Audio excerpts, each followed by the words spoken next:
بسم اللہ الرحمن الرحیم۔ ام المومنین حضرت عائشہ رضی اللہ تعالی عنہا کی روایت کا مفہوم ہے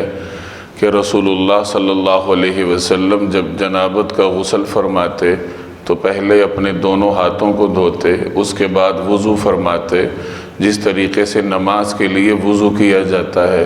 اور پھر اپنی انگلیاں تر کر کے اپنے سر مبارک کے بالوں کی جڑوں میں خلال فرماتے، پھر 3 چلو پانی لے کر اپنے سر پر ڈالتے اور اس کے بعد اپنے پورے جسم پر پانی بہایا کرتے۔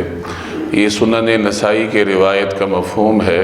جس میں غسل جنابت کے مسنون طریقے کو بیان فرمایا گیا ہے۔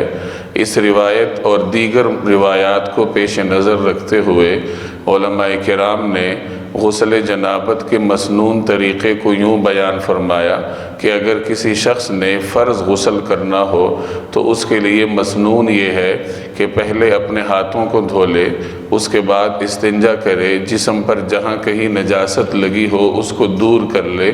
پھر وضو کرے اور اس کے بعد اپنے پورے جسم پر پانی بہائے۔ یہ فرض غسل کا مسنون طریقہ کار ہے۔